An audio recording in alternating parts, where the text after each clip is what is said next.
Ngầm chứ ngầm giống mình chứ. Năm là giống ngầm thằng đấy nè. Cháu nằm ra sinh ấy sao thôi à? Rồi sao xí. mayam sak puk thalabani na gari thauba mu horage akhoi hoji gari thorisi Koubru chingdol ki damak tani gari thujari basi aduna hoji sengmai da chak charo matungda aikhoina gari thauba mu hogjare miyang mi mangdo leisi Imphal Dimapur lambi Asian Highway number 1 haina su khangnaba adugumba highway dani hoji thorise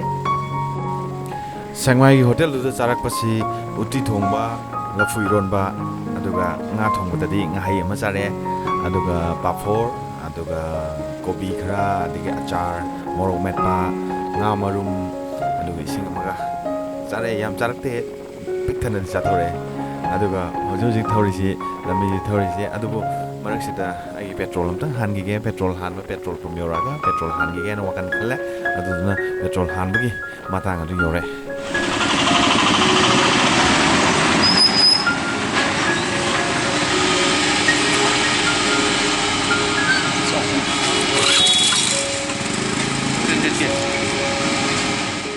Imphal ki Kangla gate ki 25 to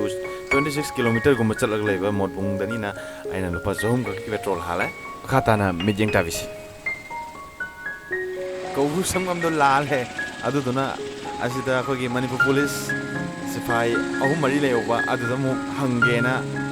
haline lambi se akoina hentoga Koubru samgam hentoga Koubru chingkabam hentoga thaujalor matungda asida mu hangena hale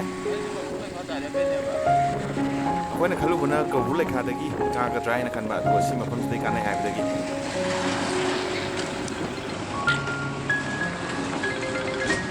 Look at Nomtan Jagaba. We go Ruka the Kanaja the gig or Vibra. Gary Adam Tokopia, Rokam Shangyaga. Lambi is one rebel. Lambi whatever. I say Gary Gamcano. I'm a cup of 2 yards now. ये दम दे college दो उधर लंबी काबा तो असंदा हाय समाज समझ का दन है अजुने सीधा दी कितन कार दी कानो तो चिंग तुम कार लंबी लेतरे ओ अतो होय कैलाश थाबा हाना लंबी सिंबो दो चिंग मखा फाको अतो काबा याबने गाड़ी ना का हाय समाज दम दे कॉलेज तो लंबी मकाबा तो लेकोट का फम साइन बोर्ड दा लेकोट तुम ठीक नहीं साइन बोर्ड तो लंबी दे तुम कार दम दे पुलिस लंबी तुम काबा याई अदुगा Koubru le khagi dei chatpadudi adudi thokop yadabra ai yade ba dam dei ka gari ka kano ida hai to dam dei to da karo Thank you sir thank you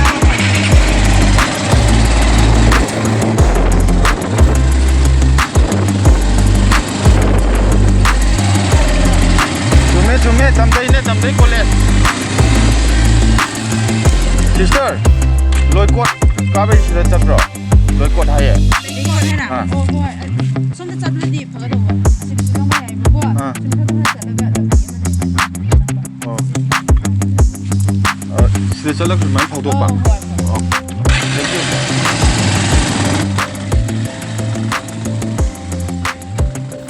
aduga thaujalak lambi si chummi bra la libra haibadu isa da confidence leitabadagi lambi da ichal ahum thengnabadagi ichal singda hangaga lamma koina lambi do fajana leikot taba mafamgi lambi du fajana takpire hojuji akoina thaujari ba lambi asina damdai college ki adumba campus maya gi lambi duni aduga akoina lambi la na chalubadu firstly koi Manipur police ki silnaw singna takpirak padagi damdai college rom na chalu haina takpirak padagi asomgi lambi sta laksari bani leikot takada ba lambi adu somna kana leijare somna kana thauri ba lambi leikot takada bani makhata na mijeng tamina kisi thaujari ba lambi sina leikot village lanthora ba matungda Faijang village haina village amasu lei leikot aduga Faijang asiguma village asing si phawraga laba matungda aikoina hoji chachari ba lambi asi Koubru mathak tana daribra tadabra haiwa lambi edudani chachari se mathak taramgani haibagi asha dani akoina hoji thauri basi hoji mathak tabra tadabra haibadu miyamgi mita soidana lagani yengmina kisi lambi sida Koubru singbu karuba activa da naha ahum nama thaudare activa anida da koina hangjai masigi lambi si Koubru maton dana yaudori bra haina makoina yaubane haina khumambadagi akoisu yamna isada langtaknaba yauningba aduga mathak tana chatningba adugi asada yam nungaiba asa amaga loinana hojik thori aduga lambi da chingkaroi kya amasu akoina leiba thengnare aduga hojik lambi sida chingkaroga kumakpagi potha hauba makoi myamsu ubada isada harauba nungaiba amasu fauri aduga yembiu hojik masida lakpiri ba isil nausing sisu chingkaroga kumakpa ngaktani masida leiba pothariba kholiba mayamse aikhoisu makoi gi matung ilaga makoina hana karorobani aduga akoina hojik gari thogutjaraga काबगीदमक्ता चिंग मतोल यौनी हाइबगी आसादा होजिक थौगचरी नाकी मनुंगदा चिंग मतोल यौरने हाइबगी excitement इसादा लेजरी समुद्रगी इमाइदगी metre लिसिंग अनिगा चौंगा मुक काखलगा लैबा कोब्रू चिंगदोल तमना सेम्बिरिबा लंबी असि black topping Tawi अदुगा लंबी पाक जावदी यामना पाक तगसु गाड़ी मचा नतगना auto नतगना van कोई 4-wheeler अचौबा नतबा टाटागुमा नतबा अदुगुमा चटपगिदी इराई लाइना चटपा याबा लंबीनी अदुगा गाड़ी मचादा लागादी यामना यांगना नुंगाइना थौबगी अदुगा नाकन उरिबा चिंग अदगी सोम नाकन राइट साइड येंगथगिबदना तंपाकी व्यू अबगी अदुगुमा व्यू फजा लेरे अदुगा ब्लैक टॉपिंग तौजरगसु मचेट काइबना लंबी असि यामना फरे हाबदुदी याद्रि पाक हे योक्सुलु यादबा maton yauradra habigu wakandani agani khallaga thawjarisi aduga paak hek yoksulodi yade yauradra corner ma leirakpaga amung yauradra khale adu mangda gari khambadi leinare gari almost yaura aba male en khale gari ma khamame magic khamame lambi yam chepsala khame lambi asi mi yam chana dabana maram oraga kogi songjanba nakanda kogi napi asang ba u macha hojanba adu mayam thengnari aduga gari ma thengnarabani na mi sing aswaidagi kakhre haibagi mami dudi tari matakta road tagi fanam sana kilometer manga mung oramani kilometer manga mung thonjala kana uribani gari leinari mi mayam se matakta kakhalaga Koubru ching gi damakta kakhalaga khamnari mani auto leire multi car leire aduga gari achoubu leina dia achoubu leire gari mayam khamame yo mayam je si Koubru kara ini mayam je sida khamama ka gi soino oini akoju maton do sida yaurabra haina khalibani adu yaurongani yauromoi sida ka doini haibu di akoi hen har ma thogolapni kangri yengmina gi si as gari garong sidum thobu da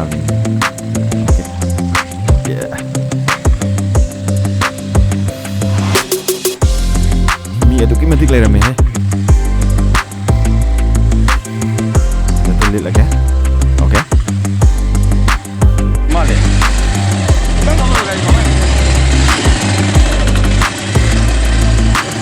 gadura ani bula ka thawat ya wa thale do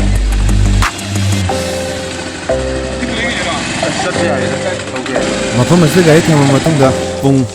12 minute tara tare 12 minute tara dagi karak paduna hojik maton yogodorbani maton yorokana pung kya ta manu habado mung yeng batai asung malambi macha asuk palambi nakana wa hoba nakana u hoba aduga yam song malambi yam ngam malambi kya amakare akoina hojik maton yogodorbani kitang aire yorani. Ladies and gentlemen,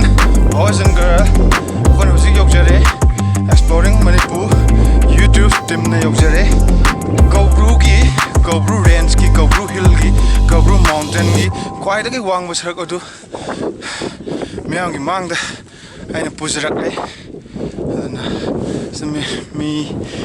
mayam lai khronari machu taret ki phiral kaya ama haina humna paiba thengnaraki urakhi miyamna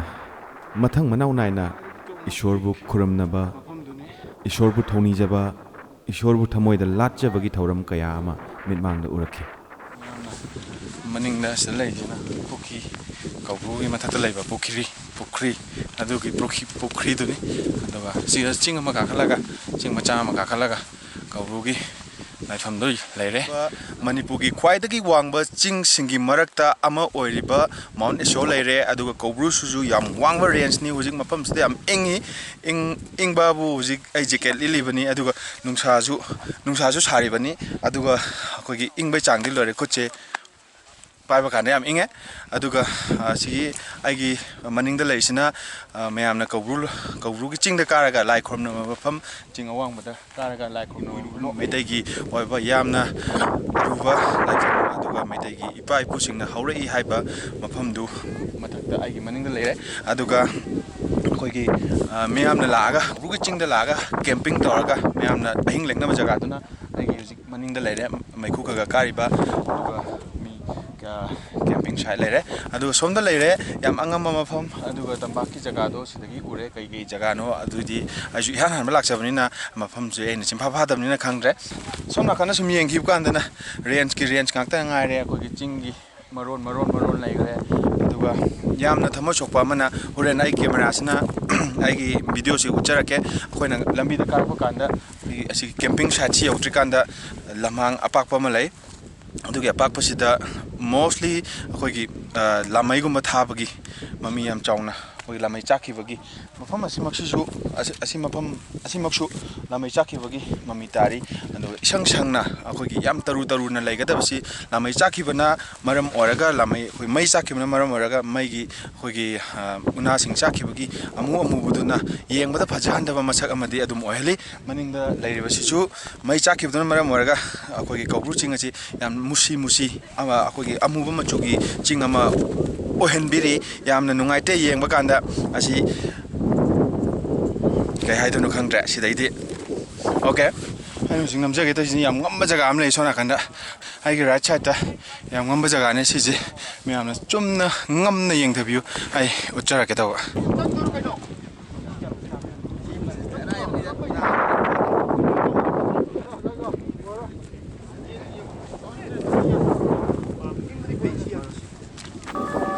toto sigi uzi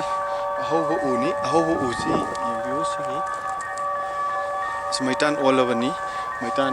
almost Maitan all over ni. Namai thabna maram oraga, sigi jaga je sangchik changna yam phajana legada jaga je. Namai thabna maram oraga musukuna yam yengbada khutabo quality shini makagi house jo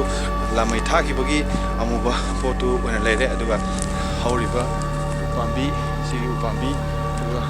upambi khara wanga jaga je upambi khara hobosi namai thabna maram oraga loi chak thek kharaga hojik होगी कारुम होगी mummy तो है उच्चार इजे मसी हम थमो सोनिंग आए नहीं सीधा ले युवा उपाम्बी सीसु अहोबु उपाम्बी से लामे था कि मरम सी पक ले रे थमो शोक पदा सुमाइना अहोबु उपाम्बी सिंगबु लामे थारगा सुमाइना नमदना मसाना सिजबना तब नमना सिहनबगी मम्मी म तावसी थमो सोन नुंगाइ जते थमो सोन पेंजते चिंग काबगी यामना नुंगायसी चिंगदोन यौरगा चिंग कारबगी अवाब Poonam कौथोप ngam wakalda ingthaba tapthaba pibasini adugidamakta miyamna चिंग कारibasi सांglaba ngamlaba lambi leitaba mafam phawsu lambi semduna karibani सांglaba ngamlaba चिंग kaya karakpagi awabudu चिंग maton hek yorpada pungkau kaubani asumna gari thambamdagi nungtilgi pung 12 minute 10 chatpa matamdagi kajarakpaduna pung 3 minute 10 swaida Koubru maton yaujaki Koubru matondagi numidang warangi pung 3 minute 53 chatpa matamdagi kumtajarakpaduna makhong sapsana yaubada pung 3 takhi asumna chen duna Koubru matondagi nangnaba numit tadringaida makha yahaunaba haiduna chenjaraki